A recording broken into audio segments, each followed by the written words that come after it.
하나님의 말씀 이사야서 2장 1절부터 5절까지의 말씀 우리 다 같이 한 목소리로 읽겠습니다. 아모스의 아들 이사야가 받은 바 유다와 예루살렘에 관한 말씀이라.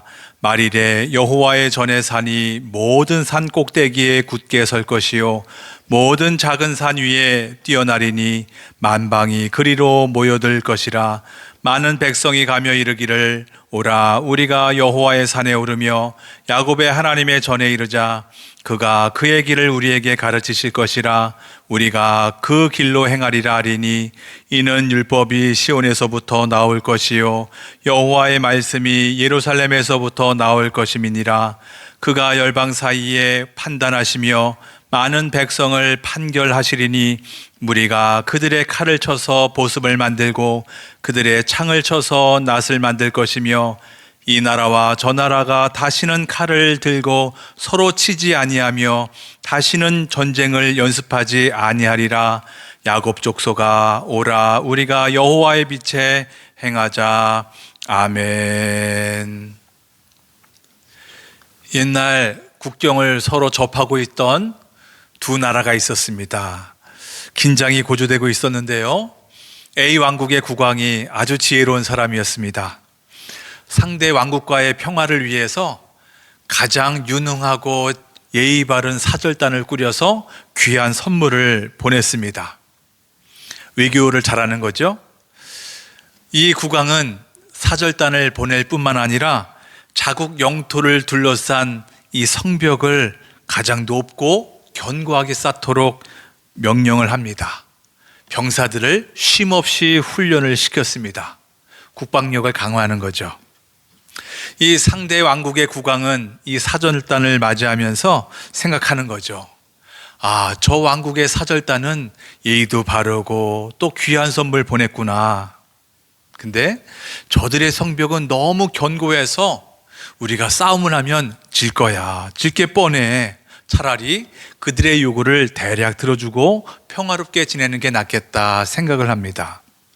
결국에는 이 A 왕국은 단단한 성벽, 튼튼한 국방력을 바탕으로 해가지고 사절단을, 이 외교를 통해서 원하는 바를 이루면서 평화로운 이 시절을 보낼 수 있었다라고 이야기를 합니다. 무엇을 배울 수 있을까요? 한 나라라고 하는 것은 이 튼튼한 국방력을 바탕으로 해서 외교를 통해서 국익을 최대화하는 거구나. 왜 외교와 국방이 중요한 겁니까? 자원은 한정되어 있는데 사람의 욕심이 한이 없기 때문입니다. 그 어느 나라도 완벽한 땅과 풍부한 자원을 가진 나라는 없어요. 완벽한 사람을 가지고 있는 나라는 없습니다. 다들 아쉽고 부족하니까 외교나 국방을 통해서 어떻게 하면 좀 더 우리 국익에 나은 결정을 할 수 있을까? 어떻게 하면 좀 더 이득을 볼 수 있을까? 여러분, 이것이 우리 세상의 이치입니다. 우리나라에서 있었던 에이펙이나 또 얼마 전에 있었던 G20라고 하죠. 왜 세계 주요 정상들이 모여서 회의하는 겁니까? 왜 우리나라 대통령이 그 피곤함을 무릅쓰고 이 나라 저 나라 방문하는 것입니까? 다 국익을 위한 겁니다. 우리나라는 땅덩어리도 좁아요. 자원도 별로 변변치 않아요. 그러니까 이렇게라도 세일즈를 하지 않으면 우리나라가 잘 살 수 없기 때문입니다. 다 국익을 위해서 애쓰는 겁니다. 이럴 때마다 우리는 하나님이 약속한 그때가 속히 왔으면 좋겠다라고 하는 생각을 합니다. 그때가 오면 정말 사람이 살기 좋은 세상이 온다. 평화가 가득한 세상이라고 하는 거예요. 그 말씀이 오늘 본문 4절인데요. 새 번역으로 읽어보겠습니다.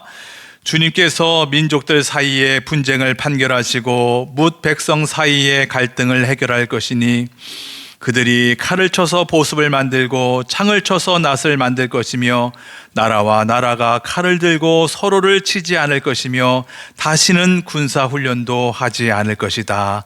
아멘. 갈등이 없을 거래요. 다툼과 전쟁도 없어질 거라는 거예요.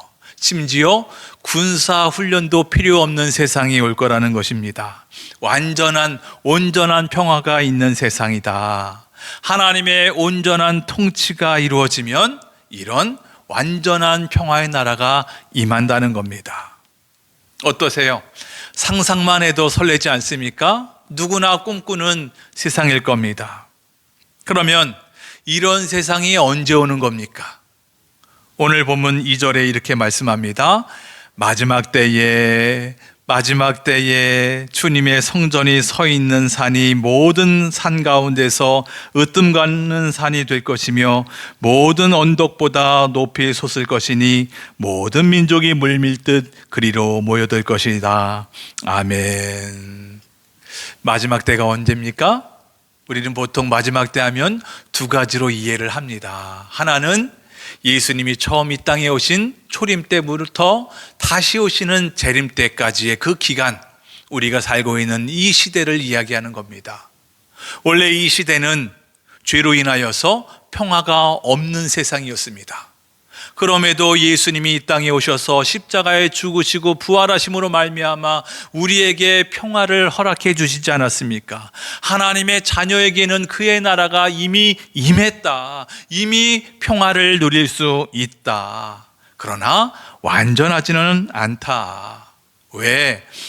주님이 우리에게 주신 평화는 완전한 것이지만 그 평화를 누리는 우리가 변변치가 않아요. 우리가 너무나도 연약합니다. 세상이 너무나도 악하기 때문에 이 모든 하나님이 허락하여 주신 평화를 온전히 누리지 못하는 거예요.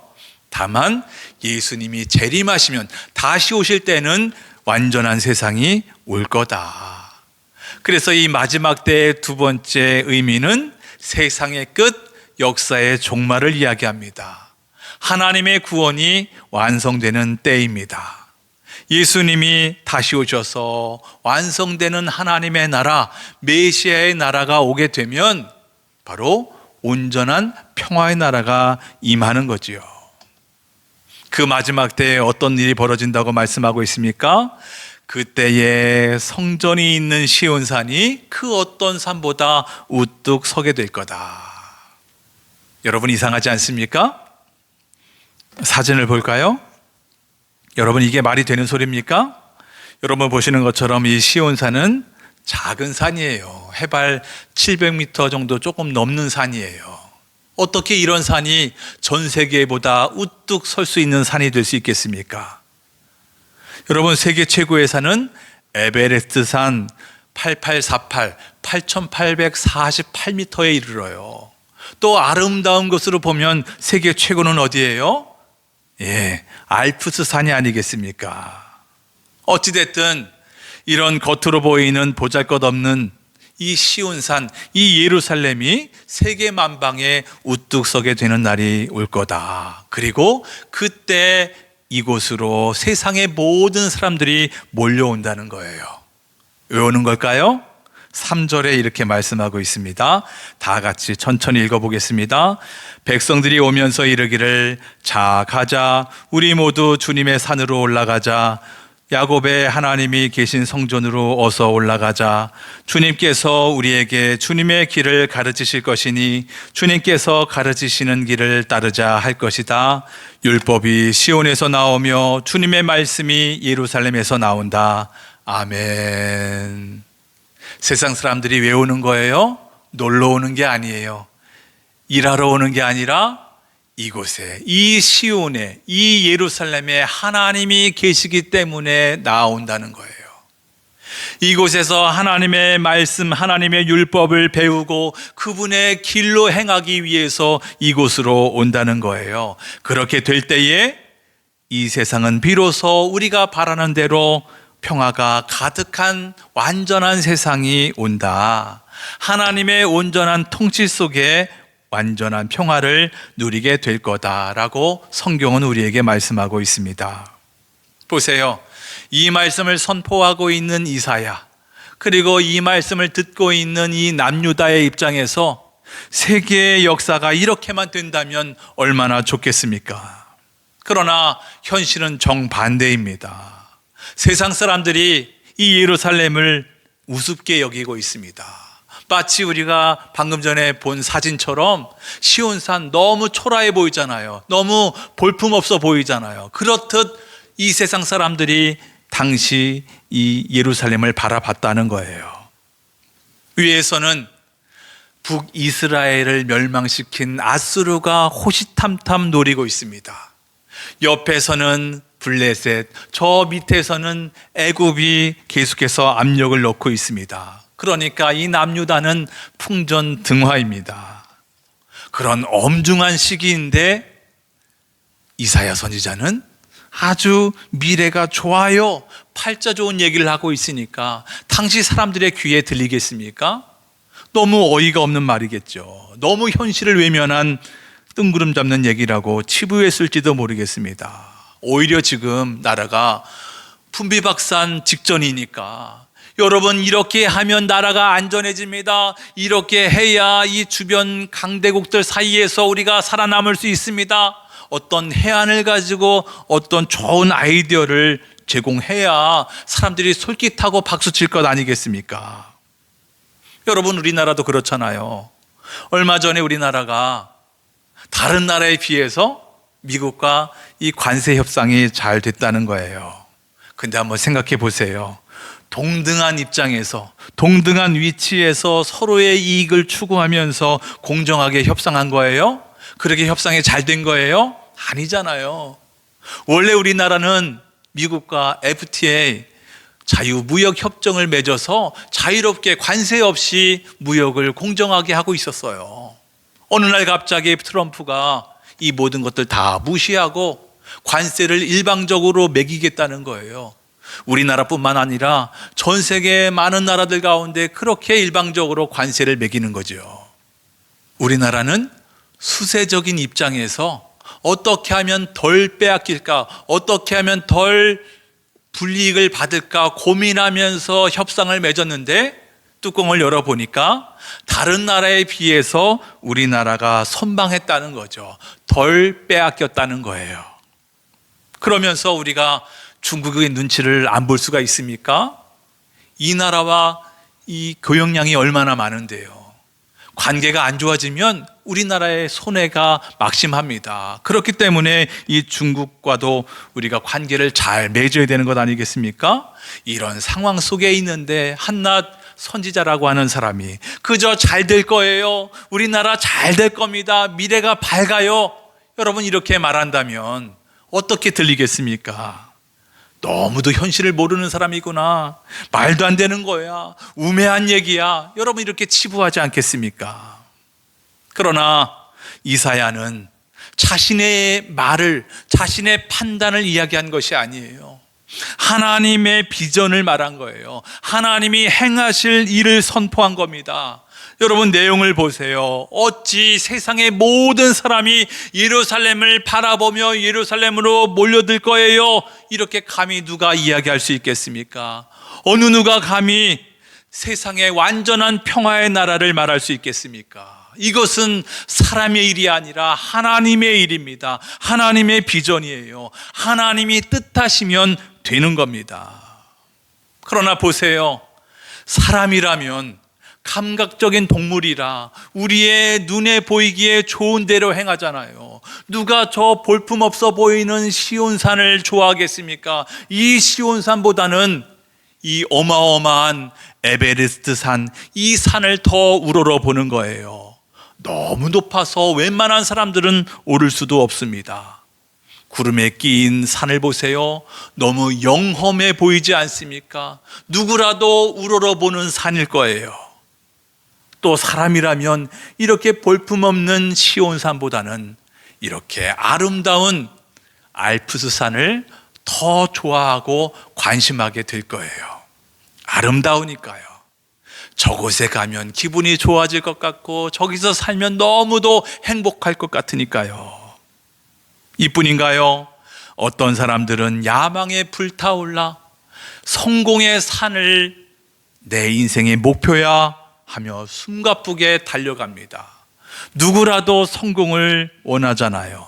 그 중에 어떤 사람은 돈을 많이 버는 게 성공하는 거야 생각해서 이 물질의 산을 계속해서 내 삶의 안식처로 삼고 올라가는 거지요. 그래요. 내 지갑에 돈이 두둑하면 마음도 평안해지는 거예요. 든든해지는 거죠. 지갑이 홀쭉해봐요, 내 마음도 쪼그라드는 겁니다. 또 어떤 사람들은 남들 위에 군림하고 싶습니다. 권력의 산이 있어요. 명예의 산이 있습니다. 이런 산에 오르면 남들이 나를 우러러 볼 것 같고 인정해 줄 것 같은 거지요. 관심을 받을 수 있는 거지요. 보세요. 이렇게 사람마다 각자의 산이 있고 그 산을 소망 삼아서 달려가고 있습니다. 그러나 우리는 알아요. 이 산들이 아무리 화려하고 높고 귀해 보여도, 아름다워 보여도 우리의 인생이, 우리의 역사가 증명하잖아요. 결국에는 바람 불면 다 무너질 거야. 지진이 나면 다 없어질 거야. 작은 산들에 불과하다는 거죠. 여러분, 이런 이 남유다의 역사를 보면, 우리 인류의 역사를 보면 하나님의 아픔이 느껴지는 거죠. 하나님은 이스라엘 사람들을 선택할 때 제사장 나라로 부르셨습니다. 예루살렘아, 시온산아, 너희들이 온 세상의 모범이 되어야 하지 않겠냐. 하나님이 기대를 하셨단 말이에요. 그러나 현실은 실망뿐이었어요. 실망밖에 보이지 않았다는 거죠.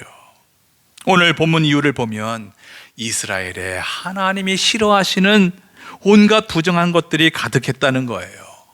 사람들이 돈 버는 일에 혈안이 되어 있었어요. 우상을 섬기고 있었어요. 국방력을 키우기에 정신이 없었습니다. 여기서 우리는 질문 하나를 해야 합니다. 궁금하잖아요. 그러면 이런 것들 다 나쁜 것인가? 우리가 관심하면 안 되는 건가? 가치가 없는 건가? 여러분 어떻게 생각하세요?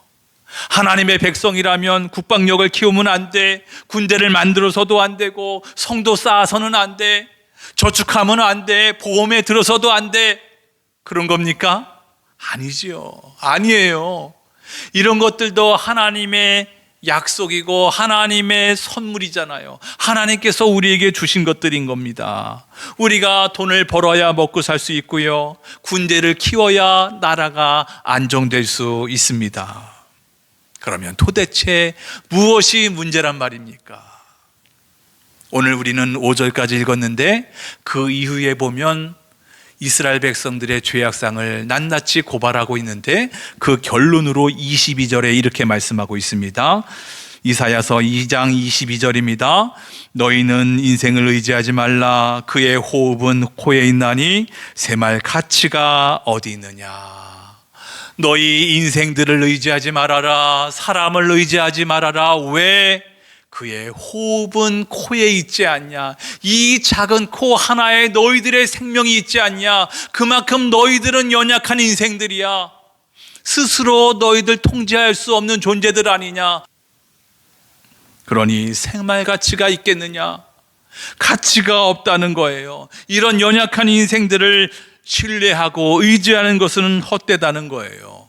이런 인생의 한계를 안다면 이것을 잊지 말고 직시하면서 서로 도우며 살면 되는 겁니다. 근데 사람들이 이 도를 넘어서는 거예요. 자꾸 이 한계를 넘어서려고 하는 거예요. 사람들을 맹신하는 거예요. 의지하는 거예요. 점점 과하다 보니까 죄가 되는 것입니다. 결국에는 우리 사람이 의지해야 할 대상은 오직 하나님밖에 없다는 거예요. 보세요. 세상의 모든 우상의 가치는 무너져야 되는 거예요. 사람의 가치는 무너지고 오직 하나님만이 홀로 높음을 받으셔야 된다는 거예요. 모든 영광은 하나님이 받으셔야 한다는 것입니다. 오늘 이사야는 풍전등화와 같은 유다 백성들에게 하나님의 영광스러운 비전을 선포했습니다. 여러분, 마지막 때에 하나님의 때에 하나님의 완전한 나라가 임합니다. 평화의 나라가 임할 겁니다. 그러면서 직접적으로 이제 그들에게 강력한 초청장을 던집니다. 5절입니다. 야곱 족속아 오라 우리가 여호와의 빛에 행하자. 야곱의 후손 이스라엘 사람들아 우리가 주님의 빛 가운데로 걸어가자. 아멘. 여러분, 이것이 미래를 본 사람의 현재적인 응답입니다. 과연 하나님의 때에 하나님의 나라가 임할 것이고 이 땅에 모든 세상 사람들이 몰려와서 하나님의 통치하시는 그때가 온다는 것을 믿는다면, 그것을 믿는 여러분들은 오늘 지금 나의 현장 속에서 그에 합당하게 삶을 살아야 한다는 겁니다. 어떻게 살라고요? 여호와의 빛에 행하자. 빛 가운데서 살자는 거예요. 이 말은 하나님의 시각으로 생각하고 말하고 그렇게 살자는 말입니다. 내 눈에 보이는 감각적인 시각으로 보고 느끼고 생각하고 판단해서 사는 것이 아니라 우리의 감각을 넘어서는 하나님의 시각으로 살자는 말입니다. 하나님의 시각으로 세상을 바라보면 우리의 시각과는 전혀 다른 초점이 보이는 겁니다. 하나님의 시각으로 본다면 남유다가 벌벌 떨었던 저 아수르가 대단해 보였겠습니까? 커 보였겠습니까? 그들의 군대가 위대해 보였겠습니까? 보세요. 우리는 어떻습니까? 우리는 어떻습니까? 우리의 삶은 다른 겁니까? 그렇지 않습니다. 하나님이 이스라엘에게 주신 이 비전은 이미 예수 그리스도 안에서 시작되었습니다. 예수님이 말씀이 육신이 되어 이 땅에 오신 분입니다. 빛이 어둠 속에 오신 것입니다. 예수님이 바로 세상에 우뚝 서신 왕인 거예요. 그가 세우신 몸된 교회를 보시기를 바랍니다. 시온의 영광을 미리 맛보고 선포하는 곳입니다. 우리의 모임을 되돌아보시길 바랍니다. 말씀으로 가르침을 받고 사랑과 평화가 실현되는 공동체라면 바로 여기가 시온산인 거예요.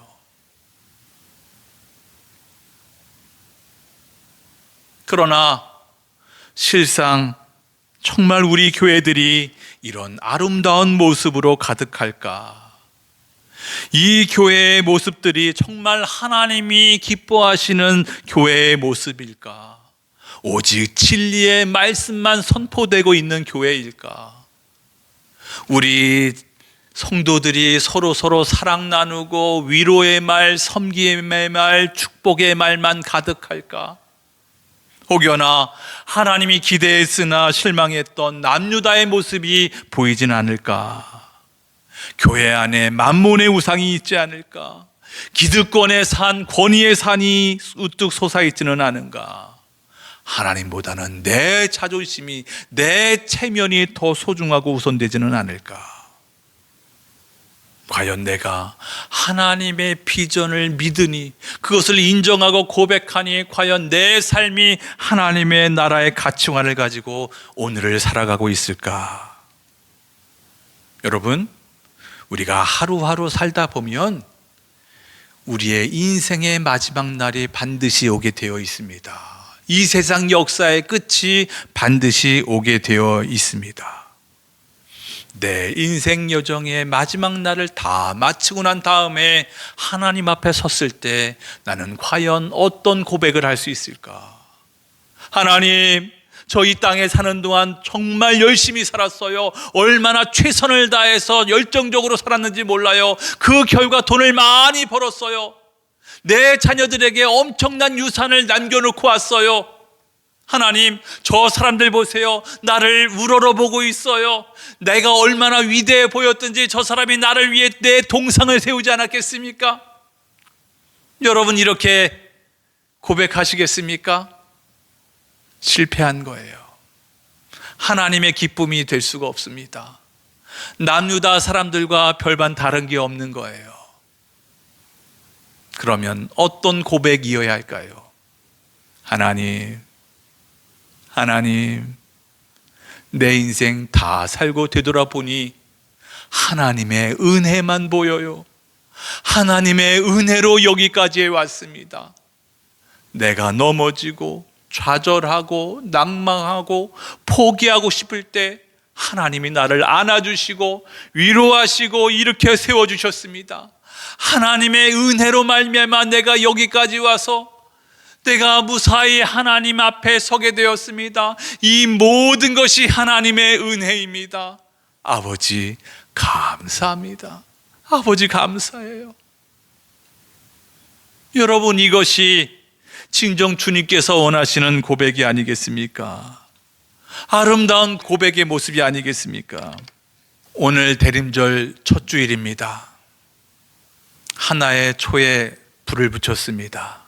이제 매주마다 하나씩 촛불이 늘어날 겁니다. 이 촛불이 늘어날 때마다 점점 어둠은 걷히고 밝은 생명의 빛으로 더욱더 드러나게 될 겁니다. 빛 대신 주님의 오심이 점점 가까워지는 겁니다. 성탄의 기쁨이 다가오는 겁니다. 성탄에 주님에 대한 설렘도 커지고 소망도 점점 커지는 거예요. 내 안에 소망이 점점 커지는 동안 내 안에 어둠은 조금씩 사라지는 겁니다. 세상적인 가치관, 사람을 의지하는 마음, 나만의 우상이 점점점 무너지는 겁니다. 그리고 내 안에 계신 주님이 더욱더 빛나는 겁니다. 주님께서 나를 더욱더 역사하시는 겁니다. 역사하신 하나님을 나는 점점 인식하는 겁니다. 내 안에 생명의 주님으로 충만해지는 것입니다. 빛된 삶을 살아가시는 여러분과 제가 되길 주의 이름으로 축복합니다.